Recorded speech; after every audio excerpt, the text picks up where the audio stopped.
விடாமுயற்சி ஆங்கில ஆட்சி காலத்தில் தொடங்கப்பட்ட பள்ளிதான் எம் பள்ளி. 10 மாதம் சுமந்த பெற்ற தாய் கூட பத்திரமா விட்டு செல்கிற ஒரே இடம் பள்ளி மட்டும்தான். பல்வேறு குடும்ப சூழலில் இருந்து வந்த நாங்கள் ஒரு கூட்டு குடும்பமாய் வாழ்கிற ஒரே இடம் அரசு பள்ளி மட்டும்தான். நாம் வீட்டில் இருக்கும் நேரத்தை விட பள்ளியில் இருக்கும் நேரம் தான் அதிகம். ஆதலால் பள்ளிக்கூடம் எங்களுக்கு 2வது வீடு என்று சொல்வது மிகையாகாது. தற்போது எம் பள்ளியில் 62 மாணவ மாணவிகள் கல்வி கற்று வருகின்றனர். தாய் பசுவை கண்டு துள்ளி குதிக்கும் கஞ்சி கொட்டியல் போல எம் பள்ளி மாணவர்கள் காலை 7 மணிக்கு பள்ளிக்கு வருகை தருகின்றனர். காலை சத்தான சிற்றுண்டி, பின்னர் இறைவணக்க கூட்டத்தின் போது தலைமை ஆசிரியர் கொடுக்கும் பரிசு பொருட்களுடன் ஒவ்வொரு நாளும் கற்றல் கற்பித்தல் சிறப்பாக தொடங்குகிறது. என்ன வளமில்லை திருநாட்டில், ஏன் கையை ஏந்த வேண்டும் வெளிநாட்டு என்று திரைக்கவி திலகம்மா மருதகாசின் வரிகள் சொல்வது போல் என்ன வளமில்லை அரசு பள்ளியில், ஏன் தனியார் பள்ளிக்கு செல்கிறீர்கள்?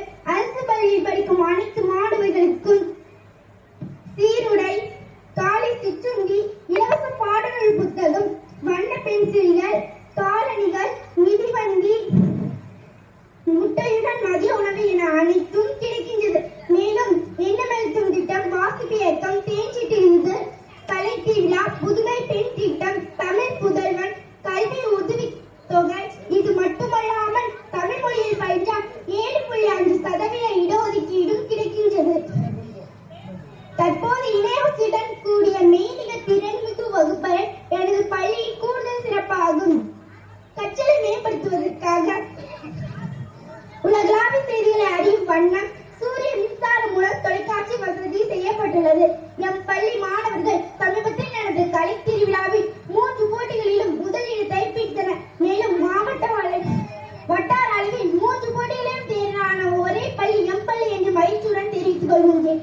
கீழே விழிச்செல்வம் கல்வி ஒருவருக்கு மாடல்ல மச்சாவே என்ற வள்ளுவர் வாக்குப்படி கல்வி மட்டுமே உலகின் விலை மதிக்க முடியாத சொத்து ஆகும். இதை நம்ம கிட்ட திரைப்படுத்தி நம்ம கிட்ட காடு இருந்தா எடுத்துக்குவாங்க, ரூபாய் இருந்தா பிடிக்குவாங்க, ஆனா படிப்பு மட்டும் நம்ம கிட்ட இருந்து யாராலையும் எடுத்துக்க முடியாது சிதம்பரம் என்ற புகழ்பெற்ற வசனம் எல்லாரும் கேள்விப்பட்டிருப்போம். ஆகவே எடுத்தாலும் குறையாது வளர்ந்தவங்க செய்யும் அதிசய with. In Article 21 says, education is the fundamental right in Indian Constitution.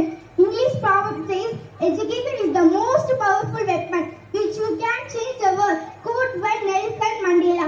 உலகின் வலிமையான ஆயுதம் கல்வி மட்டுமே.